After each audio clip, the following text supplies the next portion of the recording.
আমাদের জীবনে অত্যন্ত গুরুত্বপূর্ণ একটা আশা বসবাস করে বিশ্বাসের রূপে। বিশ্বাস যা আমরা ঈশ্বরের ওপর করি, ভাগ্য প্রারব্ধের ওপর করি, নিয়তির ওপর করি। যখনই ভালো কিছু হয় আমরা বলি এ হলো ঈশ্বরের দয়া, যখন খারাপ কিছু হয় আমরা বলি এ হলো ঈশ্বরের মায়া। কখনো ঈশ্বর বা ভাগ্য বা প্রারব্ধ বা নিয়তি। আপনি নিজে কোথায় তা কখনো ভেবেছেন? আপনি বিশ্বাস করছেন ঈশ্বরের উপর, প্রারব্ধের উপর, কখনো নিজের উপর করেছেন? আমি আপনাকে একটা সহজ কথা বলি, যদি আপনি ঈশ্বরের উপর বিশ্বাস রাখেন, শুধুই ঈশ্বরের উপর বিশ্বাস, তাহলে আপনি সেটাই পাবেন যেটা আপনার ভাগ্যে লেখা রয়েছে।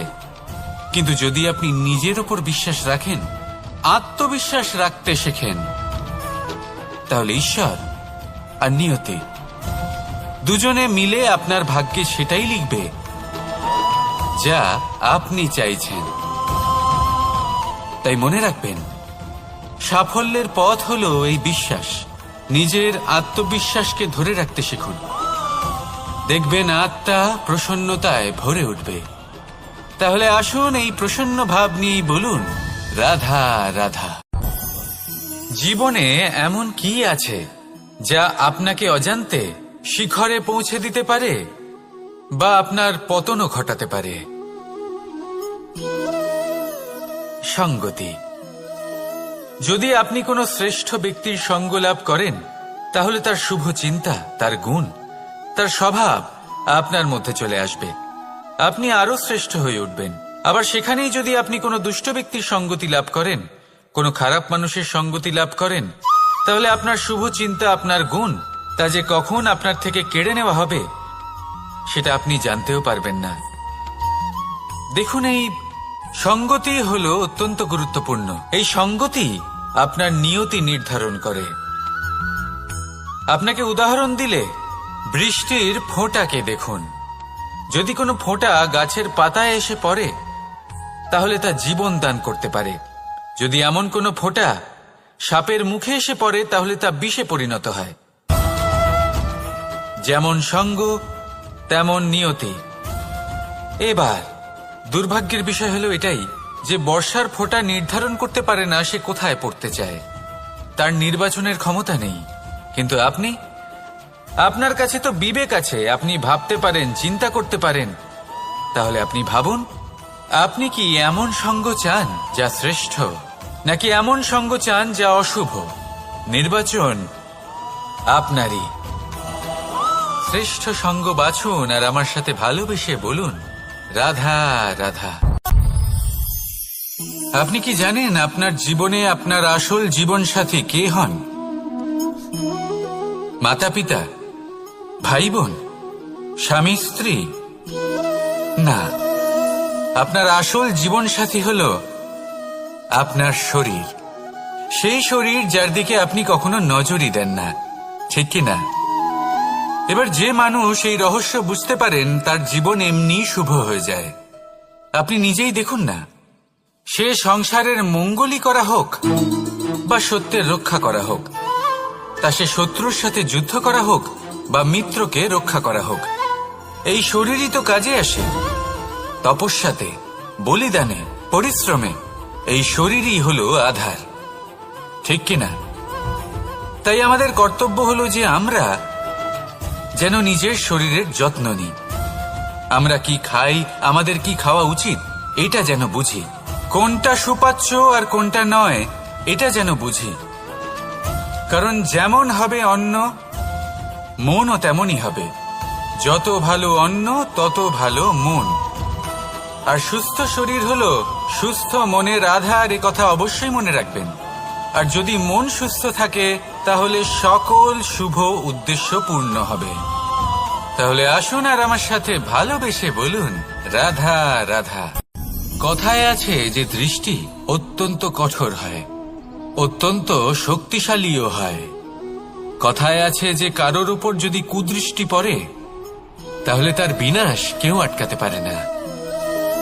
এই যে কুদৃষ্টি, এর উপাচারও আমাদের কাছে রয়েছে।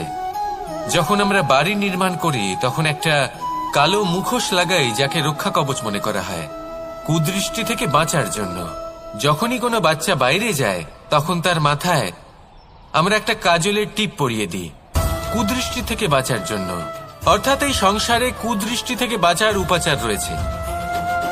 উপাচার যদি কিছু না থেকে থাকে তাহলে তা হলো দৃষ্টিভঙ্গির। যদি আপনার দৃষ্টিভঙ্গি অনুচিত হয় তাহলে আপনার পতন কেউ আটকাতে পারবে না। না পারবে কালো মুখোশ, না কালো টিপ, না স্বয়ং ঈশ্বর। সেই জন্য নিজের দৃষ্টিভঙ্গি শুভ করে তুলুন, সবকিছু শুভই হবে। আসুন আমার সাথে ভালোবেসে বলুন, রাধা রাধা। কথায় আছে যে জীবনের আধার হলো সম্পর্ক, প্রসন্নতারও এবং ঈশ্বরের সাথে দেখা পাওয়ারও। এবার এই সম্পর্কের আধার আসলে কি? সেবা না, বোঝাপড়া না, অপেক্ষা না। এই সম্পর্কের আধার হলো বিশ্বাস। যদি বিশ্বাস ভেঙে যায় তাহলে জেনে রাখবেন যে সম্পর্করূপী এই ভবন এর ভিতই ভেঙে গেল। আর যদি ভিত ভেঙে যায় তাহলে সেখানে অন্য কোনো ভবন নির্মাণ সম্ভব নয়, সম্ভবই নয়। এই সমস্ত সম্পর্কের বিশ্ব বিশ্বাসে বসবাস করে। এই বিশ্বাস হলো অত্যন্ত গুরুত্বপূর্ণ। এই বিশ্বাসের জোরেই আমি আর রাধা কোনো সাংসারিক বন্ধনে আবদ্ধ না হয়েও এক অত্যন্ত দৈব অলৌকিক বন্ধনে আবদ্ধ। এ হলো বিশ্বাস যার দ্বারা 11 অক্ষৌহিনী সেনার সামনে অর্জুন দাঁড়িয়েছিল এবং জয়ী হয়েছিল। এই বিশ্বাস হলো অত্যন্ত গুরুত্বপূর্ণ। তাই বিশ্বাস করতে শিখুন, বিশ্বাস দিতে শিখুন, বিশ্বাস পালন করতে শিখুন। আর আমার সাথে ভালোবেসে বলুন, রাধা রাধা।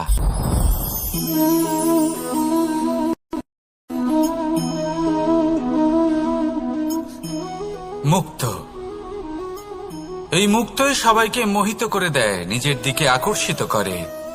অত্যন্ত সুন্দর, গোল, শুভ্র।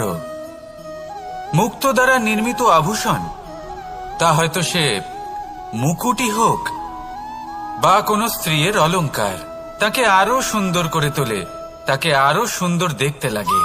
এবার এই মুক্তকে এত সুন্দর দেখার জন্য কত কষ্ট সহ্য করতে হয় তা কি কখনো আপনি ভেবেছেন?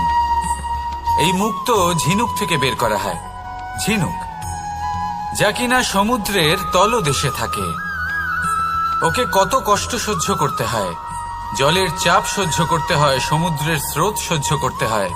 এই ঝিনুককে এত কষ্ট সহ্য করতে হয়, এই মুক্তকে এত কষ্ট সহ্য করতে হয়, তারপরে এর রূপ এত সুন্দর হয়।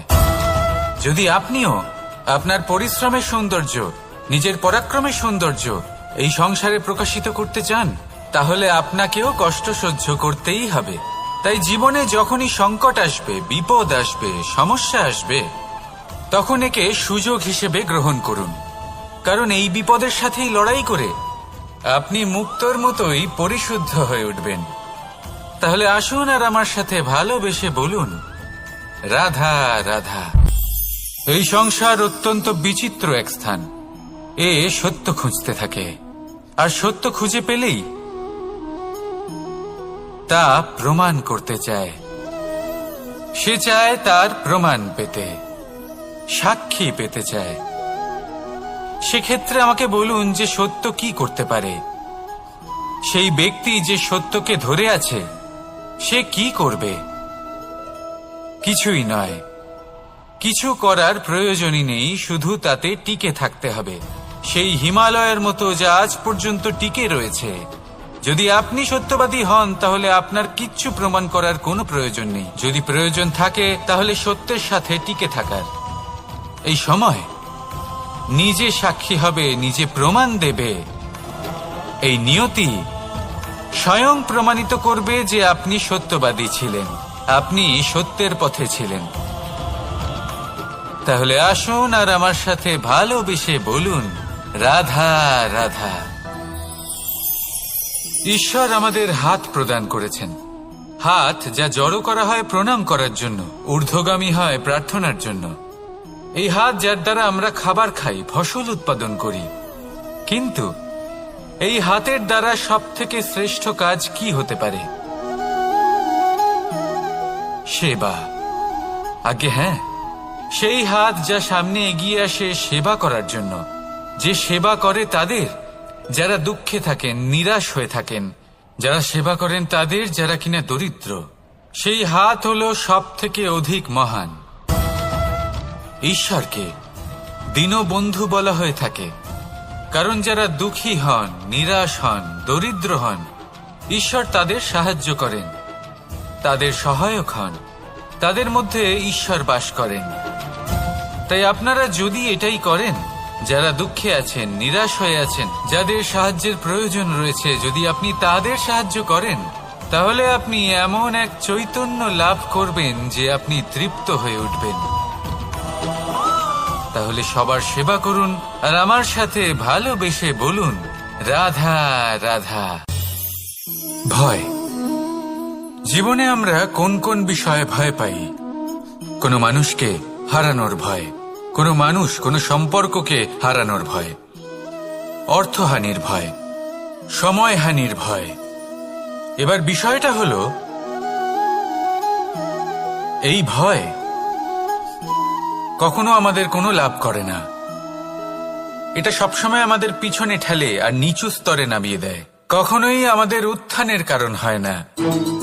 তাই জীবনে যদি কোনো ভয়ের কারণ থাকতেই হয়, তা শুধুই এটা যে মানুষের কথা ভাবতে ভাবতে, সম্পর্কগুলিকে হারানোর ভয়, মানুষকে হারানোর ভয়, সবার মন রাখতে রাখতে আপনি যেন নিজেকে, নিজের ভাবনা চিন্তাকে না হারিয়ে ফেলেন। যদি এরকম হয়, যদি সকলের মন রাখতে রাখতে আপনি নিজেই নিজেকে হারিয়ে ফেলেন, নিজের ভাবনা, নিজের লক্ষ্য, নিজের মন্তব্যকে হারিয়ে ফেলেন, তাহলে সংসারে যতই যাই হয়ে যাক না কেন, প্রসন্নতা লাভ করবেন না। তাই রক্ষা তাকেই করুন যে আপনাকে রক্ষা করে, আপনার মানসিকতা, আপনার ব্যক্তিত্ব, আপনার লক্ষ্যকে রক্ষা করে। আর যদি কোনো বিষয় ভীত হতে হয়, তবে আপনি যেন নিজের উদ্দেশ্যের থেকে দূরে না চলে যান। তাহলে আসুন আর আমার সাথে ভালোবেসে বলুন, রাধা রাধা। সময় একটু একটু করে কেটে যায়, একটু একটু করে নিকটে আসে। খুব অদ্ভুত ব্যাপার। এই সময় প্রতিকূল হলেও একটু একটু করে কেটে যায়। এই সময় যদি ভালো হয়, তাহলে একটু একটু করে নিকটে আসে। অনুচিত তখনই হয় যখন আমরা নিজেদের অসফলতার জন্য সময়কে দোষ দিই, কিন্তু আসলে তেমনটা হয় না। আপনার পরিশ্রম আর প্রয়াস দ্বারাই আপনি সাফল্য লাভ করবেন, সময়ের দ্বারা নয়। যদি এই সাফল্য একটা সুন্দর ভবন হয়, তাহলে সময় হলো তার দেওয়ালের রং, যা সময়ের সাথে বদলাবে, সময়ের সাথে ফিকেও হয়ে যাবে। কিন্তু সাফল্যের এই ভবন আপনাকেই নির্মাণ করতে হবে, আপনার পরিশ্রমের ইট দ্বারা এবং প্রয়াসের চুনসুরকি দ্বারা। তাই পরিশ্রম আর প্রয়াস করতে থাকুন, সাফল্য আপনি অবশ্যই পাবেন। সময় যদি আজ ভালো না হয়, তাহলে কাল অবশ্যই হবে। প্রয়াস করতে থাকুন আর আমার সাথে ভালোবেসে বলুন, রাধা রাধা। এ হলো গোলাপ ফুল। একে আমরা সকলেই চিনি। সমগ্র সংসার ভালোবাসে এই পুষ্পকে। এই ফুল দেখতেও সুন্দর। সবথেকে বেশি গুরুত্বপূর্ণ কথা হলো এর সুগন্ধ, যা দূর দূরান্ত থেকে ব্যক্তিদেরকে আকৃষ্ট করে। এই সুন্দর পুষ্প একটু মন দিয়ে দেখলেই দেখা যায় এর নিচে কাঁটা রয়েছে। এই সংসার বলে, এ প্রকৃতির কেমন রচনা, এত কোমল পুষ্প, এটা কি তীক্ষ্ণ কাঁটা সহ প্রস্ফুটিত হয়? এটাই হলো জীবনের সত্য। আমাদের অন্তরের সদ্গুণ, সেগুলিও এই ফুলের মতোই সুন্দর। সংসার এর সৌন্দর্য দেখতে পায়, এর সুগন্ধ চতুর্দিকে ছড়িয়ে পড়ে। কিন্তু এই সদ্গুণ জাগ্রত করে তোলার জন্য কঠোর পরিশ্রম করতে হয়, প্রতিনিয়ত চেষ্টা করে যেতে হয়। তাই জন্য যদি আপনি জানেন আপনার পথ উচিত, কিন্তু তা কাঁটায় পরিপূর্ণ, তাহলে থামবেন না, চলতে থাকুন। একবার যদি অন্তরের সদ্গুণ জাগ্রত হয়, তাহলে এই সংসার এর সৌন্দর্য দেখবে, আর সুগন্ধে আকর্ষিত হয়ে আপনার কাছে আসবে। এই মন, এই জীবন প্রসন্ন হয়ে বলবে, রাধা রাধা।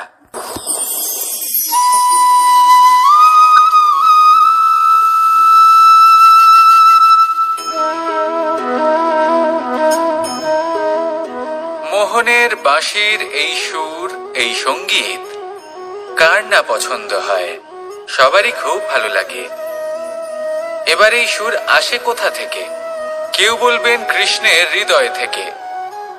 সত্য কথা, এই সুর হৃদয় থেকে নির্গত হয় এবং প্রকট হয় এই বাঁশি থেকে।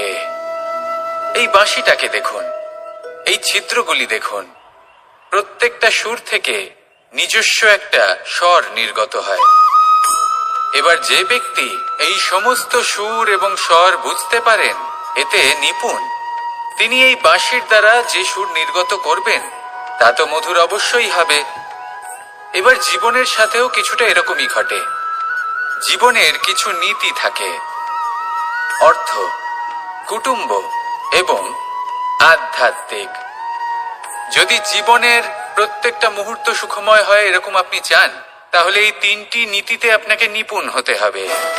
কোনো একটি বিশেষ নীতির প্রতি যদি আপনি বেশি ঝুঁকে পড়েন, তাহলে বাকি দুই নীতি থেকে যা সুখ লাভ করা সম্ভব তা পারবেন না।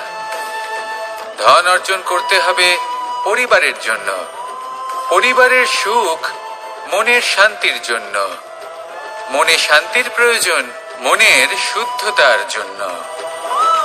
যখন এই মন শুদ্ধ হবে, জীবন শুদ্ধ হবে, পবিত্র হবে, সুন্দর হবে এবং ভালোবেসে বলবে, রাধা রাধা।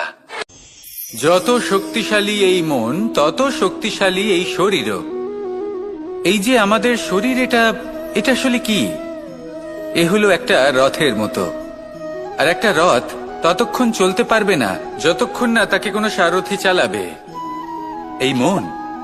এই মন হলো শরীরের সারথি। এবার ভাবুন, যদি এই সারথি শক্তিহীন হয়, দুর্বল হয়, তাহলে এই রথের কি হবে? এটা উচিত পথে চলতে পারবে না, উচিত গতিতে চলতে পারবে না, মন মতো স্থানে এটা পৌঁছতেও পারবে না। সেই জন্য মনের শক্তি অত্যন্ত প্রয়োজনীয়। এবার মনের শক্তি আমরা কোথা থেকে লাভ করি? দৃঢ়তার শক্তি থেকে। এবার এই শক্তি আমরা কিভাবে বাড়াতে পারি? আমরা প্রতিদিন কিছু নতুন স্থির করি, কিছু ছোট, কিছু বড়। আর যেই আমরা নতুন কিছু পূর্ণ করি, আমাদের মনের শক্তি বেড়ে যায়। আর যদি পূর্ণ না করতে পারি, মনের শক্তি কমে যায়। একটা দেওয়ালের মতো ছোট ছোট ছোট ছোট শিলা আমরা একটার পর একটা স্থাপন করে একটা দেওয়াল তৈরি করি। এতগুলো পাথর যখন একত্রিত হয়ে যায়, তখন এমন এক দেওয়াল তৈরি হয় যাকে ভাঙা প্রায় অসম্ভব হয়ে দাঁড়ায়। সেরকমই হয় মন এবং দৃঢ়তা। ছোট ছোট কাজ করে নিজের লক্ষ্য পূর্ণ করুন। এই লক্ষ্য যদি পূর্ণ হয়, তবে মনের শক্তি বাড়বে। কিছুটা এইভাবে যে যত বড়ই বিপদ আসুক না কেন, সেই বিপদ নিজে হার মেনে নেবে, কিন্তু আপনার মন ততটাই শক্তিশালী থাকবে।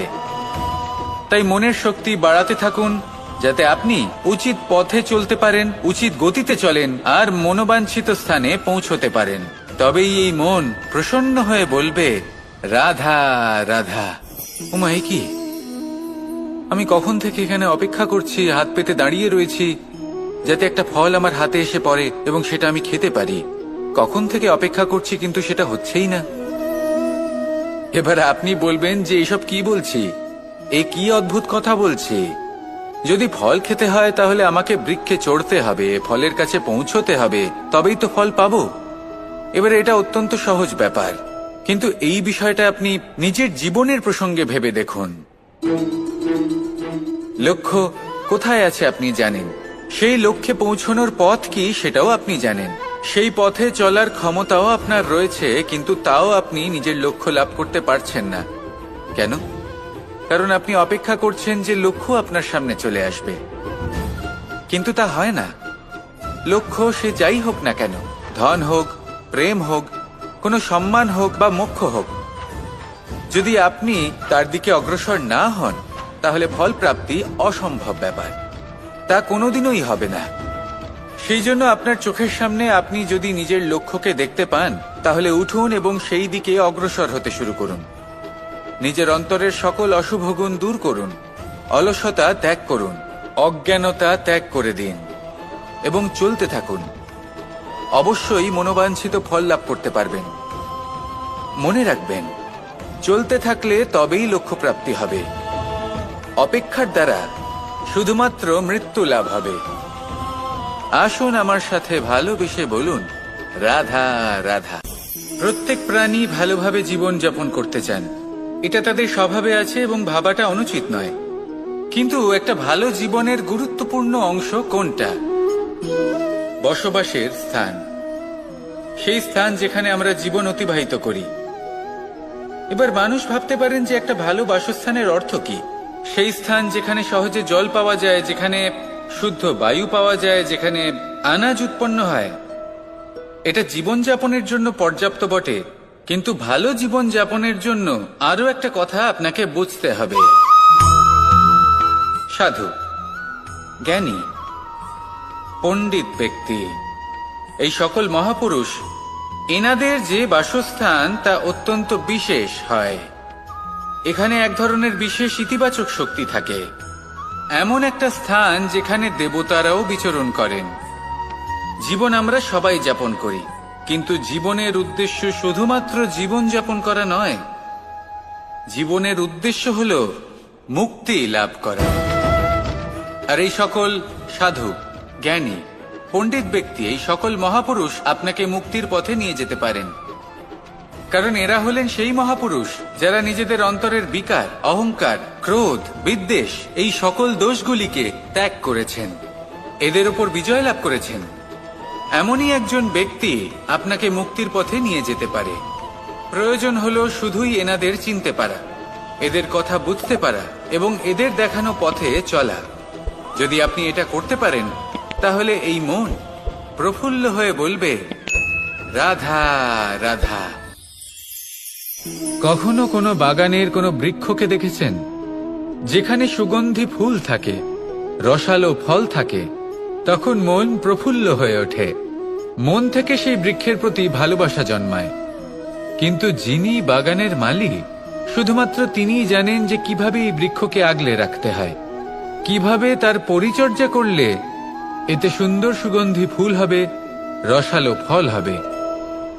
কখনো কখনো প্রয়োজনের থেকে বেশি রোদ পেলে এই বৃক্ষগুলি শুকিয়ে যায়, প্রয়োজনের থেকে কম রোদ পেলেও এই বৃক্ষ কিন্তু শুকিয়ে যায়। প্রয়োজনের থেকে কম জল যদি পায়, এই বৃক্ষ শুকিয়ে যেতে পারে। প্রয়োজনের থেকে অতিরিক্ত জল যদি পায়, তখনও এই বৃক্ষের শিকড়গুলি নষ্ট হয়ে যেতে পারে। এবার এটাই কিন্তু আমাদের সংসারের সাথেও হয়। আমাদের সংসারের সকল প্রতিভাশালী ব্যক্তি, যেমন লেখক, বিচারক, প্রবক্তা, যোদ্ধা, এদের সবার ক্ষেত্রে এই কথাটাই প্রযোজ্য। যদি বেশি প্রশংসা করা হয়, তাহলেও এরা হারিয়ে যাবেন। প্রয়োজনের থেকে বেশি যদি নিন্দা করা হয়, তখনও তারা নত হয়ে পড়বেন। তাহলে আপনি এদের রক্ষা করুন এবং নিজেদেরও। মনে রাখবেন একটা কথা, জেনে রাখুন কখন কোন নিন্দায় আপনি লজ্জিত হবেন না, আর কখন কোন প্রশংসার দ্বারা নিজের মধ্যে অহংবোধ জাগ্রত করবেন না। এই মন সুপ্রসন্ন হয়ে বলবে, রাধা রাধা। জল, এ হলো জীবনের আধার পঞ্চতত্ত্বের মধ্যে একটি, আর অত্যন্ত বিশেষ। এর থেকে অনেক বড় শিক্ষা পাওয়া যায়। এই জল, গন্তব্যের বিষয়ে এর স্পষ্ট ধারণা আছে। ও জানে ওর লক্ষ্য কি, আর প্রয়াস করে ততদূর সে পৌঁছেও যায়। এটি পর্বত থেকে বয়ে নিচে নেমে আসে, নদীর সাথে সমাহিত হয়ে তার সাথে বয়ে চলে, চিরসবুজ বনানী গড়ে তোলে, প্রাণীদের তৃষ্ণা নিবারণ করে, সামনে এগিয়ে চলে, মানুষের সাথে মিলিত হয়। যারা একে বাঁধের মধ্যে বেঁধে রাখতে চেষ্টা করে, সে বন্দি দশাতেও থেকে যায়, মানুষের কল্যাণ করে। তারপর বাঁধ থেকে মুক্তি পেয়ে এগিয়ে চলে, কোথাও ধাক্কা খায়, কোথাও বাধা পড়ে, কোথাও যদি পথ খুঁজে না পায় তাহলে পথ খুঁজেই নেয়, আর যেখানে পথ থাকে না সেখানে পথ বানিয়ে নেয়, আর শেষ পর্যন্ত নিজের লক্ষ্যে পৌঁছেই যায়, অর্থাৎ সমুদ্রে গিয়ে সমাহিত হয়ে যায়। আমাদেরও কিছুটা এরকমই হয়ে উঠতে হবে। যেখানেই যাবেন সকলের কল্যাণ করুন, সামনে এগোন। আপনি কোথাও পড়ে গেলে, ধাক্কা খেলে আঘাত লাগবেই, উত্থান পতন লেগেই থাকে। সামনে এগোতে থাকুন। কোথাও পথ না পেলে তা খুঁজে নিন, কোথাও পথ না থাকলে তা বানিয়ে নিন। নিজের গন্তব্যের কথা সব সময় মনে রাখুন। শেষ পর্যন্ত নিজের মোক্ষ লাভ আপনি অবশ্যই করবেন। আর আমার সাথে ভালোবেসে বলুন, রাধা রাধা। জীবনের প্রত্যেক মুহূর্ত আমাদের কিছু না কিছু শিক্ষা দেয়, নির্ভর করছে আমাদের দৃষ্টিভঙ্গির উপর। যেমন নদী হলো আমার অত্যন্ত প্রিয়। নদীতে ভ্রমণ করতে আমার খুব ভালো লাগে। কি বলেন? নদীতে সবসময় নতুন কিছু থাকে, ও পুরনো কিছুই নিয়ে বসে থাকে না। সব সময় প্রবাহমান, কখনো থামে না। ততক্ষণ থামে না যতক্ষণ না সাগরে গিয়ে সমাহিত হচ্ছে। ঠিক এইভাবেই আমাদেরও উচিত নিজের জীবন অতিবাহিত করা, নদীর মতো। প্রত্যেক মুহূর্ত নতুন, তাই সেইভাবেই জীবন যাপন করুন। পুরনো কিছুই একত্রিত করে রাখবেন না, বিগত স্মৃতির মাঝে নিজেকে হারিয়ে ফেলবেন না। এই যে বর্তমান, এই যে মুহূর্ত, সেটাই হলো সর্বশ্রেষ্ঠ। এর মাঝেই জীবন যাপন করুন। নদীর মতো প্রবাহমান হতে শিখুন। আপনি শিখে গেলে তাহলে মনে রাখবেন, আমার আপনার মাঝে বিচরণ করতে বড়ই ভালো লাগবে। যে ব্যক্তি আনন্দের সাথে জীবনের প্রত্যেকটা মুহূর্ত অতিবাহিত করে কোনো চিন্তা ছাড়াই, প্রবাহমান হয়, কখনোই থামে না, যতক্ষণ না মুক্তি লাভ করছেন, এমন ব্যক্তির মধ্যেই রাধাকৃষ্ণ বসবাস করেন। তাহলে আসুন আমার সাথে ভালোবেসে বলুন, রাধা রাধা। সূর্যের প্রকাশ অন্ধকারকে দূর করে দেওয়া সেই মহানায়ক। এই সূর্যের প্রকাশ যখন পৃথিবীতে এসে পৌঁছয়, কি হয়? এই পৃথিবী জেগে ওঠে, প্রত্যেক প্রাণী জেগে ওঠে, মানুষ জেগে ওঠে, নিজের কর্ম করেন, জীবন যাপন করেন। এই ঘুমের মৃতপ্রায় স্থিতি কাটিয়ে উঠে জীবন যাপন করতে শেখেন। এটাই হলো প্রভাব সূর্যের প্রকাশের। এবার এই প্রকাশ যে সূর্যের থেকে পাই, তিনি কি করেন? তিনি নিজেকে জ্বালান আমাদের জীবন প্রদান করার জন্য। প্রত্যেকটা মুহূর্ত তিনি তাপ সহ্য করেন, আমরা যাতে সেই প্রকাশ লাভ করি। এটাই হলো জীবনের সারমর্ম। যদি আপনিও এই সংসারে প্রকাশ ছড়িয়ে দিতে চান, তাহলে আপনাকেও তপ্ত হতে হবে, নিজে জ্বলতে হবে, সেই কর্ম করতে হবে যেটা কঠিন হতে পারে কিন্তু আসলে শ্রেষ্ঠ। তবেই এই সংসারের সেবা করতে পারবেন, সংসারকে পথ দেখাতে পারবেন। নিজের অন্তরের প্রকাশ জাগ্রত করুন, তবেই সেই সকল ব্যক্তি যারা পাপের অন্ধকারে নিমজ্জিত হয়ে আছেন, তারা জাগ্রত হবেন। সেই সকল ব্যক্তিকে জাগিয়ে তুলুন, প্রেরিত করে তুলুন সুখী হওয়ার জন্য যারা সুখী হতে পারছেন না। সেই সকলকে প্রেরিত করুন সাফল্য লাভের যারা সফল হতে পারছেন না। নিজের অন্তরের সূর্যকে জাগ্রত করুন, চারিদিকে শুধু প্রকাশই প্রকাশ হবে, জীবনই জীবন থাকবে, আনন্দই আনন্দ থাকবে, আর এই মন বারবার প্রসন্ন চিত্তে বলে উঠবে, রাধা রাধা। আজ আমরা দুই ধরনের ব্যক্তির বিষয়ে কথা বলবো। প্রথম জন হলেন যে প্রয়োজনের থেকে অনেক বেশি পরিমাণ ধন উপার্জন করে থাকেন। তার কাছে ততটা ধন থাকে যতটা তার প্রয়োজনও নেই, তারপরেও আরো ধন উপার্জন করতে চেষ্টা করতে থাকেন। সকল সম্ভব চেষ্টা করেন, সকল সম্ভব কর্ম করেন, তা সে উচিত কর্ম হোক বা অনুচিত, তাতে তাদের কিছুই যায় আসে না। তারা শুধুই এই সংসারের সকল সুখ ভোগ করতে চান, সকল স্বাচ্ছন্দ্য লাভ করতে চান। আজীবন তারা প্রচেষ্টাই করতে থাকেন। এবার এই করতে গিয়ে তারা ভারাক্রান্ত হয়ে সমস্যার সম্মুখীন হন। এনাদের সমগ্র জীবন এই চেষ্টাতেই চলে যায়, জীবন যাপন করার বদলে। অন্যদিকে আরেকজন ব্যক্তি যিনি জানেন তার প্রয়োজন কতটুকু, আর শুধুমাত্র সেই পরিমাণ ধন অর্জন করেন, তার থেকে বেশি একটুও নয়। উনি যদি দুবেলা খেতে পান মাথা গোজার ঠাঁই পেয়ে যান, সেটাই পর্যাপ্ত।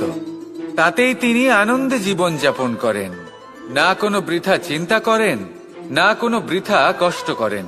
এবার আমি আপনাদের জিজ্ঞেস করব, এই দুই ব্যক্তির মধ্যে আপনি কোন ব্যক্তি হতে চাইবেন? বেশিরভাগ মানুষ এটাই বলবেন যে আমরা সেই দ্বিতীয় মানুষ হতে চাই যারা সন্তুষ্ট। কিন্তু যদি মন দিয়ে দেখেন, আপনিও সেই কর্মই করছেন যা প্রথম ব্যক্তি করেন।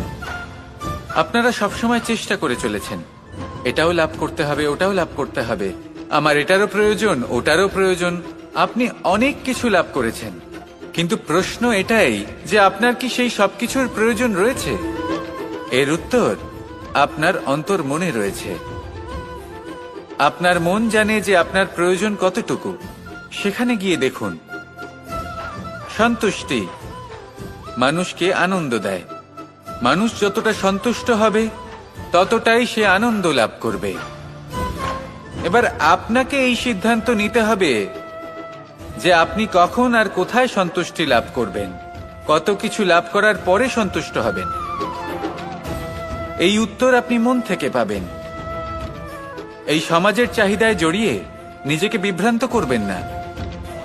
নিজের অন্তরের এই মিথ্যে অহংবোধকে প্রশ্রয় দিতে গিয়ে যদি আপনি এরকম প্রয়াস করতে থাকেন, তাহলে জীবনযাপন কখন করবেন? থেমে যান, শান্ত হয়ে যান, নিজের অন্তর্মনে নিমজ্জিত হয়ে দেখুন যে সন্তুষ্টি কোথায়। এই সন্তুষ্টি লাভ করুন। এই মন প্রসন্ন হয়ে বলবে, রাধা রাধা। ক্ষমা একটা অত্যন্ত সুন্দর শব্দ, আমার খুব প্রিয় শব্দ, কিন্তু এই ক্ষমা কখন আর কিভাবে প্রয়োগ করতে হবে সেটা বোঝা প্রয়োজনীয়। এক, যদি আপনি কোনো অন্যায় করেন আর ক্ষমা না চান, ক্ষমা প্রার্থনা না করেন, ক্ষমা চাওয়া থেকে এড়িয়ে যান, তাহলে তাতে আপনারই ক্ষতি হবে। কিভাবে? ক্ষমা না চাইলে মনের মধ্যে অহংকার জাগ্রত হয়, আর অহংকার তো প্রকৃত অর্থে আমাদের ক্ষতিই করে। দুই, কেউ যদি অপরাধ করেন, আপনার থেকে ক্ষমা না চান, তাহলে তাকে ক্ষমা করবেন না। ক্ষমা হলো অত্যন্ত অমূল্য, আর না চাইতেই কাউকে ক্ষমা দান করা এটা উচিত নয়। তিন, যদি কেউ আপনার সাথে অনুচিত কিছু করেন, অপরাধ করেন, আর আপনার থেকে ক্ষমা চান, তাহলে তাকে ক্ষমা করে দিন। তাতে আপনার অন্তরের করুণাবোধ জাগ্রত হবে, প্রেম জাগ্রত হবে, আর তা আপনার জন্য শুভ হবে। চার, যদি আপনি নিজে কোনো অপরাধ করেন, তাহলে অবশ্যই ক্ষমা চাইবেন। তাতে আপনারই লাভ হবে। কিভাবে? সামনের ব্যক্তি আপনাকে ক্ষমা করুক বা না করুক, আপনার অন্তরের অহংকার ক্ষীণ হবে, আর এই মন আরো নির্মল হয়ে উঠবে। এই ক্ষমা অত্যন্ত অমূল্য, ভেবেচিন্তে একে ব্যবহার করুন, আর আমার সাথে ভালোবেসে বলুন, রাধা রাধা।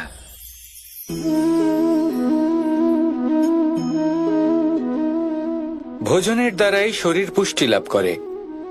ছোটবেলা থেকে আজ পর্যন্ত যাই আপনার ভোজন হয়ে থাকুক, যাই আপনার আহার হয়ে থাকুক, সেই অনুসারেই আপনার শরীর গঠিত হয়েছে। এই ভোজন অত্যন্ত গুরুত্বপূর্ণ, সেই জন্য এর প্রত্যেক অংশকে বোঝা খুব আবশ্যক। প্রথম অংশ, যে আমরা কি গ্রহণ করছি, এই ভোজন কোন স্থান থেকে আসছে সেটা বুঝুন। দ্বিতীয় অংশ, ভোজন কে বানাচ্ছেন। এই ভোজন সর্বশ্রেষ্ঠ তখনই হয় যখন মাতার হাতে তৈরি করা ভোজন হয়। কিন্তু যদি মাতার তৈরি করা ভোজন আপনি প্রাপ্ত নাও করতে পারেন, তাহলে সেই ব্যক্তির ভোজন তৈরি করা উচিত যিনি সাত্ত্বিক। তৃতীয় অংশ, কোন স্থানে আপনি ভোজন গ্রহণ করছেন। যে স্থানে আপনি ভোজন গ্রহণ করছেন তা সাত্ত্বিক হওয়া উচিত। তাহলে অত্যন্ত গুরুত্বপূর্ণ। এবং চতুর্থ সবথেকে গুরুত্বপূর্ণ অংশ, তা হলো এই ভোজন আপনি যার দ্বারা প্রাপ্ত করেছেন, যেখান থেকে প্রাপ্ত করেছেন, যে স্থানে বসে আপনি ভোজন গ্রহণ করছেন, তার প্রতি কৃতজ্ঞতা প্রকাশ করুন এবং ভোজন পূর্ণরূপে সমাপ্ত করুন। তবেই এই ভোজন আপনাকে সুখী জীবন দান করবে, সুস্থ শরীর দেবে, আর এই মন তা সুপ্রসন্ন হয়ে বলবে, রাধা রাধা। আমি এখানে একা এই বনে বসে আছি, বাঁশি বাজাচ্ছি। কার জন্য? কে আছেন এখানে? কেউ নেই। আমার প্রজা, আমার রাজ্য, আমার পরিবার আমার থেকে অনেক দূরে আছেন। আমি এখানে একা এই বনে বসে এই আকাশের এই রঙের, গাছের এই সব ফলের, মাটির সুবাসের আনন্দ উপভোগ করছি। কেন? আমি হলাম দ্বারকাধীশ। এমন কি রাজকীয় বা ভৌতিক সুখ রয়েছে যে আমি ওখানে পেতে পারি না? সবকিছুই পেতে পারি, তাও এখানে বনে একা বসে আছি। কোন সুখ খুঁজে চলেছি? একা থাকার সুখ। আমরা প্রত্যেকদিন অনেক মানুষের সাথে, চিন্তাধারার সাথে, কর্মের সাথে, পরিস্থিতির সাথে, সুখ দুঃখের দ্বারা বেষ্টিত থাকি। জীবনের এই চক্রে আমরা জড়িয়ে পড়তে থাকি। যতই আমরা এই সমস্যার সমাধান করি, আমরা ততই এতে জড়িয়ে পড়ি। আমরা এতটাই জড়িয়ে পড়ি যে যখন আমরা আয়নায় নিজেদের দেখি, তখন আমরা নিজেদের চিনতেই পারি না। এমন মনে হয় যেন আমরা নিজেদের হারিয়ে ফেলেছি। সেই জন্য প্রত্যেক দিন আপনি কিছু সময় নিজের সাথে কাটান একান্তে। এটা অত্যন্ত আবশ্যক। নিজের অস্তিত্বের গভীরে গিয়ে দেখতে শিখুন, নিজেকে বুঝুন। অদ্ভুত শান্তির অনুভূতি হবে। যেমন এই বায়ু, এই বৃক্ষ, এই পুষ্প, এই নিসর্গ, এদের মতো আপনিও কখনো একলা হতে শিখুন। কখনো নিসর্গের একটা অংশ হয়ে দেখুন। এই মন প্রসন্ন হয়ে বলবে, রাধা রাধা। বাহ! পুষ্পের সুবাস আমার খুব ভালো লাগে। অত্যন্ত সুন্দর হয় এই পুষ্প। এইভাবে চারিদিকে পুষ্প দেখে মন আনন্দিত হয়ে ওঠে। এবার আপনারা ভেবে দেখুন, আমার চারিদিকে পুষ্প নয়, আগুন আছে। তাহলে কি হবে? আমার শরীর কি জ্বলে যাবে না? অবশ্যই জ্বলবে। শরীরকে কি আগুনের তাপ সহ্য করতে হবে না? অবশ্যই সহ্য করতে হবে। এটাই হলো প্রকৃতির নিয়ম। এই নিয়ম কিন্তু আমরা সবাই জানি, কিন্তু আমাদের মধ্যে বেশিরভাগ মানুষ এই বিভ্রান্তি নিয়ে বাঁচি যে এই যে প্রকৃতির নিয়ম, তা আমার ওপর প্রযোজ্য নয়। তা কিন্তু নয়। আমাদের চতুর্দিকে এই যে নিসর্গ রয়েছে, আমরা তার কতটা ক্ষতি করি সেটা একবার ভেবে দেখুন। আমরা বনাঞ্চল জ্বালিয়ে দিই, বায়ু দূষিত করি, জল দূষিত করি, প্রাণীদের হত্যা আমরা করি। কেন? এই নিসর্গ আমরা নষ্ট করি, যদিও আমরা জানি যে আমরাও হলাম এই নিসর্গেরই অংশ। এবার দেখুন, শরীরের কোনো অংশে যদি আগুন ধরান, আস্তে আস্তে সমস্ত শরীরও জ্বলে যাবে। সেইভাবেই নিসর্গ যদি নষ্ট হয়ে যায়, তাহলে মনুষ্য জাতিও নষ্ট হয়ে যাবে। তাই এই যে নিসর্গ আপনি দেখছেন, এই পুষ্প, এই বৃক্ষ, বায়ু, জল, এদের সকলকে রক্ষা করুন, নষ্ট নয়। মনে রাখবেন, যদি নিসর্গ থাকে মানুষ থাকবে, যদি নিসর্গ থাকে তাহলেই জীবন থাকবে। আসুন আমার সাথে ভালোবেসে বলুন, রাধা রাধা। এ হলো গোলাপ ফুল। একে আমরা সকলেই চিনি। সমগ্র সংসার ভালোবাসে এই পুষ্পকে। এই ফুল দেখতেও সুন্দর। সবথেকে বেশি গুরুত্বপূর্ণ কথা হলো এর সুগন্ধ, যা দূর দূরান্ত থেকে ব্যক্তিদেরকে আকৃষ্ট করে। এই সুন্দর পুষ্প একটু মন দিয়ে দেখলেই দেখা যায় এর নিচে কাঁটা রয়েছে। এই সংসার বলে, এ প্রকৃতির কেমন রচনা, এত কোমল পুষ্প, এটা কি তীক্ষ্ণ কাঁটা সহ প্রস্ফুটিত হয়? এটাই হলো জীবনের সত্য। আমাদের অন্তরের সদ্গুণ, সেগুলিও এই ফুলের মতোই সুন্দর। সংসারের সৌন্দর্য দেখতে পায়, এর সুগন্ধ চতুর্দিকে ছড়িয়ে পড়ে। কিন্তু এই সদ্গুণ জাগ্রত করে তোলার জন্য কঠোর পরিশ্রম করতে হয়, প্রতিনিয়ত চেষ্টা করে যেতে হয়। তাই জন্য যদি আপনি জানেন আপনার পথ উচিত, কিন্তু তা কাঁটায় পরিপূর্ণ, তাহলে থামবেন না, চলতে থাকুন। একবার যদি অন্তরের সদ্গুণ জাগ্রত হয়, তাহলে এই সংসার এর সৌন্দর্য দেখবে আর সুগন্ধে আকর্ষিত হয়ে আপনার কাছে আসবে। এই মন, এই জীবন প্রসন্ন হয়ে বলবে,